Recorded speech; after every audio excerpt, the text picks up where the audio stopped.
민수기 말씀은 그 백성들이 인구를 조사했다라고 하는 의미에서 그 백성들의 수를 세는 것에 관한 말씀으로 우리는 보통 이해를 합니다. 첫 번째 인구 조사가 민수기 서두에 기록되어져 있고, 다시 한번 민수기 말미에 인구 조사를 통해서 가나안 땅에 들어갈 다음 세대들의 수를 계수하는 것까지 하나님께서 하나님의 군대로 부르신 백성들의 수를 세는 것이 민수기 전체를 이해하는 데 큰 맥락을 가져다 줍니다. 그러나 실제로 민수기라고 하는 이 말은 라틴어 성경에 기원한 제목이죠. 라틴어 성경에 보면 리베드 누메리라고 되어져 있는데 수를 셈하다 라는 뜻입니다. 그러나 실상 우리가 민수기 말씀을 다 읽어보면 히브리어 원문이 가지고 있는 제목의 의미가 민수기를 설명하는데 더 큰 의미를 가져다 준다고 저는 생각합니다. 베 미드바르라고 히브리어로 되어져 있습니다. 직역하면 광야에서입니다. 광야에서의 삶을 하나님께서 어떻게 경영하시고 그 광야에서 하나님이 그 백성을 어떻게 돌보아 복된 존재가 되게 하셨는지를 말씀하고 있는 것, 민수기의 전체적인 내용이라고 말하는 것이 더 합당하다고 봅니다. 광야 같은 삶을 살아가는 우리에게도 동일하게 하나님이 말씀하기를 원하신다고 봅니다. 하나님은 우리가 이 땅을 살아갈 때 믿음의 군사가 되어서 치열하게 하나님의 거룩한 백성으로서의 삶을 살아가는 믿음의 여정을 걷기를 원하십니다. 그러나 광야에서의 삶이 비단 치열한 전쟁 같은 삶이기만 한 것이 아니라 어렵고 고된 우리의 인생길을 걸어가는 삶의 모습을 반영하기만 한 것이 아니라 그 속에서 하나님이 어떻게 우리를 보호하시고 그 어려운 상황에서도 어떻게 우리를 인도하여 하나님이 예비하신 땅에 거하는 하나님의 백성 되게 하시는지를 생각한다면 광야에서의 삶은 우리에게 큰 복의 지경이라고도 말할 수 있을 겁니다. 아무것도 없는 것 같지만 그러나 그 광야는 하나님이 계신 곳입니다. 아무것도 할 수 없는 것 같지만 광야에서는 하나님만이 선명히 일하시는 사역의 현장입니다. 그 어떤 꿈도 이룰 수 없는 장소인 것 같지만 하나님의 비전이 성취되는 장소가 바로 광야입니다. 그러면 하나님은 그 백성된 자들에게 무엇을 원하셨기에 광야에서의 삶을 허락하셨을까? 우리는 앞에서 인구조사를 다루면서 하나님의 군사되어진 이스라엘 백성들의 모습을 잠깐 언급했습니다. 그래서 동서남북 진영을 따라서 세 지파씩 거주하도록 하나님이 명령하셨고 그 중심에 회막을 두시고 하나님의 거룩한 그 지경만큼은 레위 지파가 하나님의 거룩한 성목을 잘 지키고 또한 이동할 때마다 어떻게 그것을 잘 이동할지에 대한 말씀까지도 우리는 보았습니다. 더불어 우리의 삶의 싸움은 눈에 보이는 육적인 싸움이 아니라 영적인 싸움이, 그래서 거룩이라고 하는 영적인 주제야말로 우리가 이 땅을 살아가는데 승리하는 삶을, 이기는 삶을 살아가는 가장 중요한 키워드이다라고 하는 것을 레위기 말씀을 관통해서 민수기 말씀에 이르기까지의 내용을 통해 우리는 보았습니다. 그 거룩에 관하여서 하나님께서 우리에게 어느 정도까지 말씀하셨냐면 어제 보았던 정결한 삶의 모습을 말씀하시고, 우리가 읽지 않았습니다만 6장 전반부에 보면 나실인에 관한 말씀을 통해서 구별되고 또 하나님 앞에 온전히 몸을 구별하여 드린 자들에 관하여 말씀합니다. 그러니까 단지 나실인에 관한 설명이라고 하는 단편적인 이해만이 아니라 하나님께서 이 나실인의 삶을 통해서 그 거룩의 어떠한까지를 말씀하고 계신가를 우리는 보아야겠죠. 이렇게 하나님 앞에 철저히 또 온전히 드려진 바 된 하나님의 사람들의 삶의 모습을 통해서 거룩의 의미, 경건의 의미를 가르치시고, 그렇게 하나님 앞에 헌신되었더니, 그렇게 구별하여 드렸더니 하나님이 결국엔 우리의 삶을 복되게 하셨더라. 그러니까 하나님께 헌신된 것은 손해보는 일이 아니라 도리어 하나님의 책임져 주심을 경험하는 은혜의 삶이라는 것까지 말씀하고 있습니다. 그래서 본문의 배치가 나실인에 관한 법이 말씀이 앞서 1절부터 21절까지 기록되어져 있고, 그러한 하나님 앞에 헌신된 삶에 대하여 하나님께서 얼마나 복되게 하시는지를 22절 이하 우리가 읽은 제사장의 축복의 기도문을 통해서 말씀하고 있습니다. 저는 여러분의 삶이 나시린과 같이 이 세상 가운데 물들지 아니하고 거룩함으로 구별되어서 온전히 하나님께 다 드려진 바 된 성도의 삶이기를 주님의 이름으로 축복합니다. 6장 전반부에 보면 나시린을 설명하는 그런 두 가지 중요한 주제가 있죠. 그래서 6장 2절 말씀에 보면 자기 몸을 뭐하여? 구별하여 여호와께 드리고라고 말합니다. 나시린의 삶을 규명하는 가장 중요한 두 단어가 있다면 구별하다, 드리다입니다. 나시린은 단기간, 짧은 기간 하나님 앞에 그렇게 자신의 사역과 소원함을 하나님 앞에 약속하고 철저히 지킴으로 짧은 기간 하나님 앞에 한 30일 소원한 것을 갚기까지 나시린의 삶을 살기도 했지만, 종신토록 나시린의 삶을 철저히 지켰을 뿐만 아니라 이 언약을 지키기까지 대를 걸쳐서 나시린의 삶을 살았던 이들도 있다는 것을 성경은 말씀하고 있습니다. 저는 이와 같은 나시린의 삶을 규명하고 있는 두 단어, 구별하여, 드리고의 삶이 오늘을 살아가는 우리 그리스도인들의 삶의 몫임을 우리가 명확하게 알아야 한다고 생각합니다. 왜냐하면 예수 믿는 지체들을 달리 말하는 현대적 용어가 있죠. 교회 다니는 사람, 예수 믿는 사람 뭐라고 부릅니까? 성도라고 부릅니다. 여러분이 성도라고 하는 개념이 나시린을 설명하고 있는 구별하여 드리고의 삶을 살아가는 인생이 바로 성도의 삶의 모습과 일반이라는 점에서 중요합니다. 나시린이 지켰던 여러 서원의 기도를 지키듯 우리가 그렇게 서원하고 서원한 것을 다 지키는 삶을 살아야 한다는 말일까요? 그런 명령이기보다는 세속에 물들지 않고 하나님의 거룩한 백성으로 내 몸과 내 삶을 거룩함으로 구별하여 살아가는 성도의 삶이 우리에게 필요하다는 이야기입니다. 내 인생의 주도권을 내가 가지고 살아가는 것이 아니라 그리스도인이라면, 성도라면 예수 그리스도를 나의 주로 고백한 그 주인됨을 매일매일의 삶 속에서 선포하고 경험하는 삶을 살아가는 것이 성도의 삶이라는 이야기입니다. 그런 점에서 나시린에 관한 앞선 1절부터 21절까지의 말씀은 우리가 경건의 삶을 살고 성도로서의 삶을 살아갈 때 어떠한 삶을 살아가야 할지를 반영해주고 있다고도 볼 수가 있겠죠. 사실 이 나시린의 규례를 보면 좀 마음이 답답해지기도 합니다. 왜냐하면 이 말씀의 내용들이 대부분 무엇과 관련된 말씀일까요? 하지 말라의 명령입니다. 다 이것도 하면 안 되고 저것도 하면 안 되고, 왜냐하면 그것이 결국 우리의 몸을 구별하는 것과 연관이 있기 때문에 그래요. 왜 예수 믿지 않는 이들이 교회 안에 들어와 성도로서의 삶을 불편하게 여길까요? 내가 이제껏 해왔던 것들을 하지 않아야 한다는 부담감이 교회의 성도로서의 삶을 살아가는데 큰 장애물이 되고 걸림돌이 되기 때문에 그렇습니다. 그런 점에서 어쩌면 성도의 삶이란 어떤 삶이라고 말할 수 있을까요? 세상에서 당연히 하던 것들을 하지 않음의 영역으로 선택하여 살아가는 것, 그것이 성도의 삶의 모습이라고 말할 수 있을 겁니다. 당연히 욕심껏 살아갔던 삶, 당연히 나의 삶의 만족과 성취와 기쁨을 위해서만 살았던 삶, 그런 삶이 철저히 주 예수 그리스도 앞에서 권리 포기되어지고 스스로 높음의 자리에서 내려와 주님과 같이 낮아짐의 자리에서 섬김의 삶을 살아간다는 것, 이 다름의 삶이, 이 구별된 삶이 우리를 정의할 수 있는 가장 극명한 삶의 모습이라고 말할 수 있을 겁니다. 그러나 이것이 교회 밖에서 비추어 보자면 어리석어 보이고 미련해 보이는 일 아닙니까?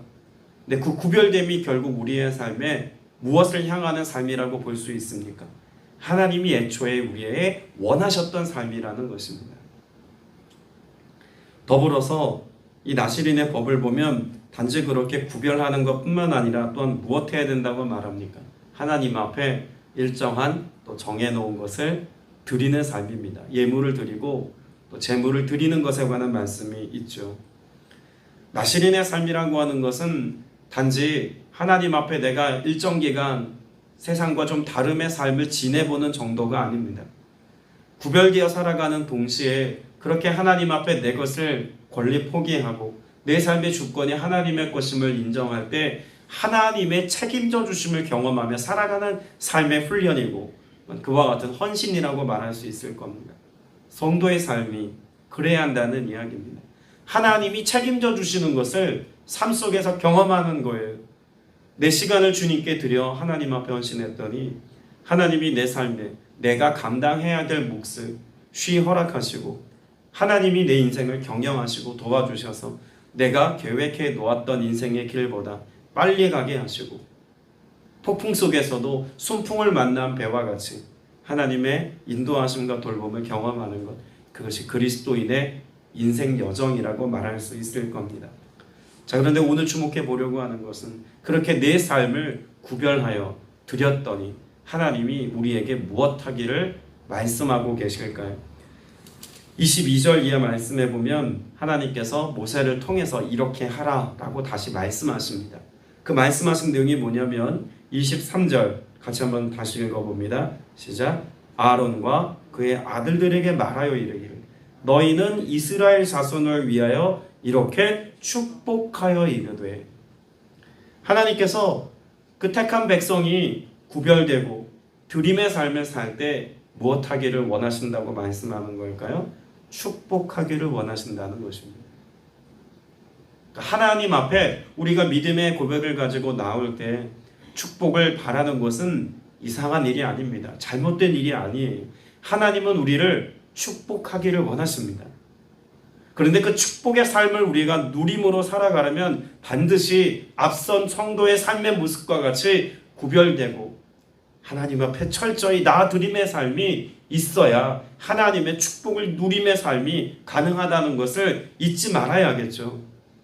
앞에 내용은 없고 축복만 말하면 그것을 가리켜 기복신앙이라고 말할 수 있는 겁니다. 하나님은 우리의 삶에 그렇게 축복하기를 원하십니다. 자, 그래서 그 축복의 내용을 보면 24절, 25절, 26절에 하나님께서 그 축복에 관하여 이렇게 설명하십니다. 문장의 전체적인 구조를 보면 24절을 우리가 보면 서두에는 여호와는 이라고 되어 있죠. 그리고 제일 마지막에 뭐라고 기록되어 있습니까? 원하며 라고 말씀합니다. 여러분, 이게 중요한 거예요. 축복이라고 하는 것이 복의 내용보다 더 중요한 것이에요. 하나님이 원하며 25절에도 여호와는 원하며 26절에도 여호와는 원하노라. 그러니까 하나님의 원함이 우리의 삶에 이루어지는 그 모든 것이 축복이라고 볼 수 있는 것입니다. 우리는 단지 복 받는 것이라고 하는 것, 물질적인 축복이나 건강을 누리고 살아가는 것, 무병장수하는 것, 뭐 이런 것들을 복이라고만 생각합니다. 그러나 실상 우리가 바라는 일반적이고 모두가 다 동의할 만한 그런 복의 내용보다 더 중요한 것이 있다면 하나님이 내게 원하시는 바, 여러분 이것이 이루어지는 것이 복임을 여러분이 깨닫고 이를 위해서 기도해야 한다는 것입니다.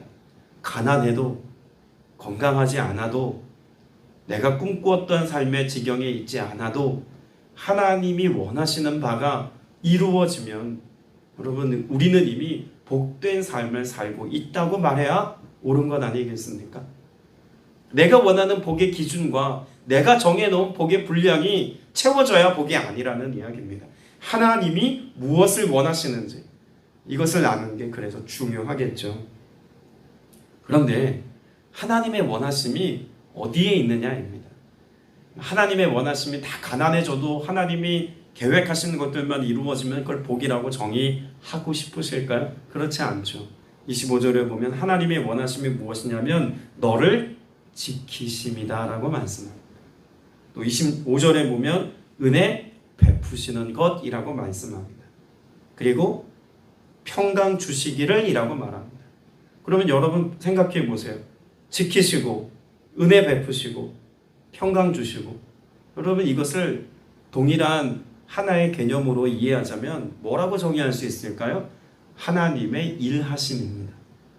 더 정확하게 표현하자면 하나님만이 하실 수 있는 일이 내 삶을 통해서 이루어지는 것이라고도 말할 수 있지 않겠습니까? 광야를 지나는 이스라엘 백성들을 하나님이 어떻게 지금 지키시고 계십니까? 불기둥과 구름기둥으로 하나님이 그들을 보호하시고 손을 들어 하나님 앞에 간절히 기도드릴 때 아말렉과의 전쟁에서 승리하게 하십니다.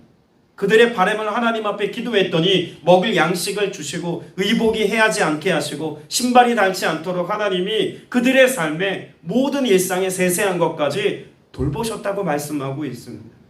그러면 하나님이 지키신다는 사실은 무엇을 포함합니까? 우리 일상을 살아가는 삶의 필요가 채워지는 것까지 포함하고 있음을 우리는 말씀을 통해서 알 수 있는 겁니다. 그것이 원함이에요. 하나님은 나를 그렇게 지켜주시고 책임져 주기를 원하시는 하나님이십니다. 은혜 베푸시기를 원하신대요. 그 은혜는 무엇일까요? 은혜 베풀기를 원하신다는 말씀 앞에 보면 그의 얼굴을 내게 비추사라고 말씀합니다. 그의 얼굴을 내게 비추사. 하나님의 얼굴이 있을까요? 하나님의 얼굴을 본 사람은 아무도 없습니다. 그럼에도 불구하고 오늘 하나님께서 그의 얼굴을 내게 비추사라고 말씀하시는 것은 하나님은 영광의 빛 가운데 임하여 계셔서 우리와 얼굴을 마주하듯 그렇게 우리와 함께 하기를 원하신다는 것을 말씀하고 있습니다.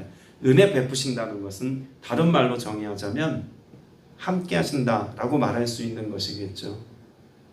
하나님이 나와 동행하시고 내 삶에 주권자로 역사하실 때 우리는 하나님과 눈을 맞추어 간절함을 바라고 우리의 소원을 아뢰면 하나님의 뜻이 우리의 삶에 성취되어지기까지 역사하시겠다고 말씀하고 계신 것입니다. 주 안에 있는 자가 안전한 것이고 주와 얼굴을 마주하여서 그 눈을 마주치는 자가 평강 누리는 삶을 살아가는 것입니다. 26절에도 말씀하죠. 평강 주시기를 원하신대요. 그런데 역시 무엇을 우리에게 이루신다고 말씀하고 있냐면 그 얼굴을 내게로 향하여 드사라고 말합니다. 얼굴을 향하여 드신다라고 하는 것은 결국 하나님께서 우리에게 나타나시겠다는 것이죠. 위험의 때에, 어려움의 때에, 내가 감당할 수 없는 그때에 하나님이 나타나 그 모든 일들로 감당하게 하시는 하나님의 능력을 하나님이 직접 보이시겠다고 말씀해 주고 계신 것입니다. 이 모든 것이 하나님의 원하심이에요.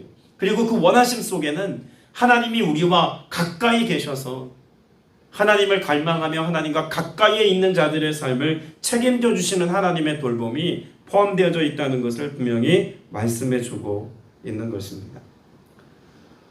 여러분, 이런 하나님의 은혜를 우리가 갈망해야 함에도 불구하고 우리는 이런 하나님의 은혜 베푸심이나 평강 주기를 원하시는 하나님의 역사함이나 하나님의 권능으로 우리를 지켜 보호하시는 은혜보다는 무엇을 더 원할까요? 세상에서의 그런 바램들이 성취되어지는 것을 더 소망하는 세속적 복에 대한 기원이 우리의 마음에 더 크게 자리하고 있는지도 모릅니다. 구약 성경에 보면 아모스 시대에 선지자를 통해서 하나님께서 그 백성들의 패역함을 고발하시고 그들의 실상을, 그들의 영적인 민낯을 하나님이 말씀하신 내용이 있습니다. 아모스 2장 11절 말씀에 보면 또 너희 아들 중에서 선지자를 너희 청년 중에서 나실인을 일으켰나니 이스라엘 자손들아 과연 그렇지 아니하냐 이는 여호와의 말씀이니라. 그러나 너희가 나실 사람으로 포도주를 마시게 하며 또 선지자에게 명령하여 예언하지 말라 하였느니라. 하나님의 말씀을 따라서 청년들이, 믿음의 세대들이, 그의 자녀들이 거룩한 하나님의 사람으로 나실인으로 헌신합니다. 하나님의 그런 선지자와 같이 하나님의 말씀과 하나님의 뜻을 준행하는 삶을 살려야 합니다. 그런데 그와 같이 나실인의 소원을 가진 자들에게 무엇을 권하는 세상이라고 말씀합니까? 포도주를 권하고 마시게 합니다. 선지자와 같이 예언하는 자들에게 예언을 그치고 사람의 말이, 사람이 꿈꿔야 할 당연한 사람의 어떤 모습들이 그들의 삶에 요청되어졌던 세대가 아모스 선지자의 이스라엘 백성들의 실체였다고 하나님이 안타깝게 말씀하고 계신 겁니다. 저는 이 말씀을 묵상하는 가운데 이것이 아모스 시대의 모습이기만 한 것이 아니라 오늘을 살아가는 이 시대상과도 매우 닮았다라는 묵상이 되었습니다. 하나님 앞에 부르심을 받고 그 소명에 헌신된 믿음의 청년들이 일어나려 하면 그 고되고 힘든 믿음의 삶을 왜 살려 하느냐고 오히려 채근하는 세상입니다. 세상에서 좀 더 명예롭고 좀 더 높아질 수 있으며 편안하고 부유한 삶을 살 수 있는 쉬운 길이 있는데 왜 어려운 길을 자처하여 나가냐고 오히려 책망받는 세대를 어쩌면 살아가고 있을지도 모르겠습니다. 저희 큰애가 고3이어서 원서를 쓰는데 신학대학의 원서를 쓴 내용들을 이야기하면 참 귀하다고 참 잘했다고 그렇게 이야기를 하십니다. 제가 물어봅니다. 그럼 집사님 자녀가 신학대학 원서 쓴다 하시면 기꺼이 써주시겠습니까? 제가 추천서는 잘 써드리겠습니다. 아유 그럼 목사님 자녀니까 그렇게 하시는 거죠. 여러분 물론 다 신학대학 가야 된다는 이야기가 아닙니다. 그러나 우리의 헌신됨이 누군가 그것을 헌신하는 것을 보면 참 귀하다, 참 복되다라고 말하는 것은 쉽지만 내가 그런 삶을 사는 것을 선택하는 것은 기꺼이 선택하고 싶지 않은 영역으로 치부해 버리며 살아간다는 이야기입니다. 제 신앙의 정점의 때를 떠올려 보면 전 고등학교 1, 2학년 때가 제 신앙의 정점이었다라고 자신 있게 이야기합니다. 아침 7시에 성전 문을 들어가기 위해서 아침 주일날이면 5시 반이면 일어나서 준비하고 1시간 반 가까이 버스 타고 교회까지 가야 했습니다. 첫 차를 타고 교회 가면 성전 문을 열고 들어가서 1시간에서 1시간 반 기도하고 준비하여서 그렇게 오전 예배, 9시 예배를 드립니다. 그러면 11시부터 성경 공부 선생님이랑 하고 12시 되면 밥 먹고 친구들하고 기도로 준비해서 2시면 서울역과 노량진역이나 이런 역전에 나아가서 노방전도를 합니다. 노방전도 마치고 나면 근처에 있는 양로원이나 또 고아원을 찾아가서 기꺼이 저녁 식사 봉사하고 헌신하고 도와드리고 시간이 좀 더 여유가 있을 때는 목욕시켜드리고 그리고 저녁 때 교회에 돌아와서 같이 기도로 마무리하고 집에 돌아갈 때는 막차 타고 집에 돌아가곤 했습니다. 그러면 선생님들한테 혼났어요. 교회학교 선생님들이 특히 부장 장로님이 그렇게 호통을 치고 야단을 치웠어요. 공부해야 될 학생들이 주일날 그렇게 하루 종일 교회에서 시간 다 보내면 어떻게 세상에서 높은 자리에 올라서 주님의 이름을 영광스럽게 하겠느냐고 얼마나 호통쳤는지 모릅니다. 자주 혼났어요. 근데 저희는 그걸 선한 박해로 여겼습니다. 그렇게 주님을 위해서 살고 예배자로 살아가는데 교회 안에서조차도 환대받지 못하고 박해받음이 마치 초대교회 성도들의 박해받는 모습인 것처럼 그걸 막 자랑스럽게 여기고 더 기도해야 된다고 모여서 선배들과 함께 후배들과 또 모여서 그렇게 기도하기를 늘 선택했었습니다. 그것이 제게 어떤 자랑거리가 되기보다는 어쩌면 하나님께서 우리에게 원하시는 삶의 내용이 어디에 우선순위가 있는지를 일찍 깨우쳐 준 것에 대한 감사가 제 안에는 있습니다. 세상에서 높은 자리에 오르지는 못했을지라도 주를 위하여 예배하는 삶을 살아갈 때 정말 주로 인하여 살게 하신 은혜를 맛보았다고 당당히 말할 수 있습니다. 단지 목사가 되어서가 아닙니다. 앞서 말씀드린 성도로서의 삶을 저는 그와 같은 은혜의 삶의 현장에서 배움이 큰 축복이었다고 생각합니다.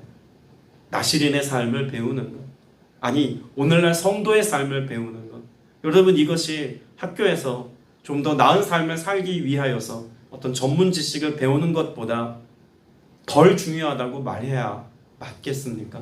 물론 세상의 학문과 지식을 잘 겸비하여서 이것을 가지고 선한 영향력을 미치는 높은 자리에 오르는 것도 또 세상에 유익된 일을 감당하는 지식인이 되는 것도 경제인이 되는 것도 정치인이 되는 것도 다 중요합니다.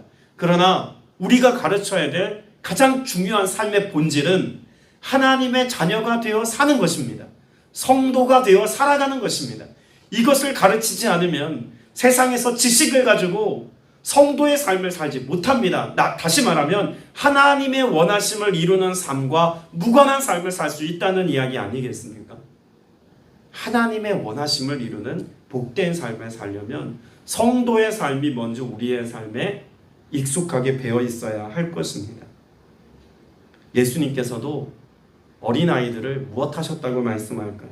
마가복음 10장 16절에 보면 그 어린아이들을 안고 그들 위에 안수하시고 축복하시니라. 여기 축복하시니라라고 하는 말씀의 내용이 축도하셨다는 것입니다.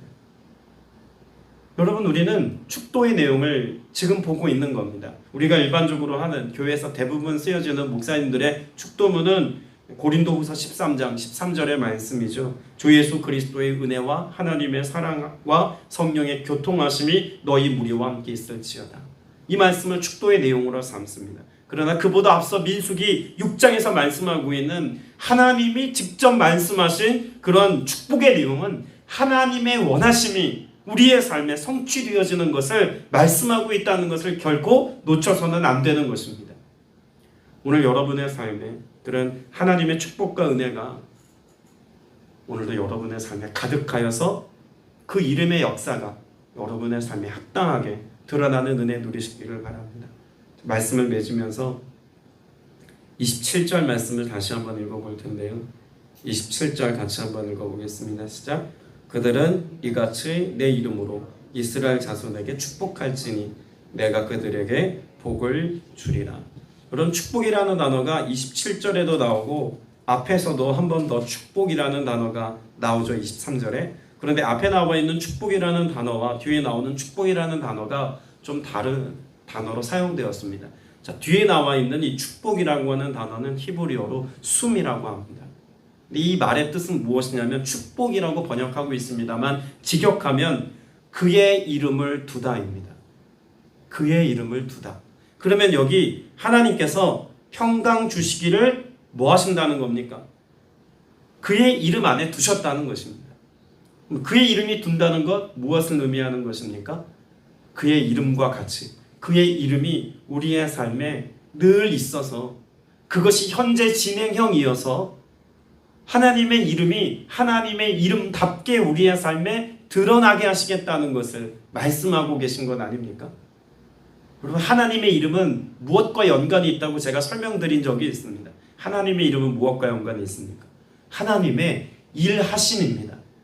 여호와 이레 라는 하나님의 이름은 예비하시는 하나님의 역사인 거죠. 여호와 니시, 그 여호와의 승리라고 하는 하나님의 이름은 승리케 하시는 하나님에 대한 하나님의 사역을 반응하는 것입니다. 자, 그러면 여기 축복이라는 단어에서 하나님의 이름을 두었다는 것은 단지 하나님의 이름을 새겨 넣었다가 아니라 일하시는 하나님의 역사하심이 우리의 삶에 드러나게 하겠다는 축복의 내용 아닙니까?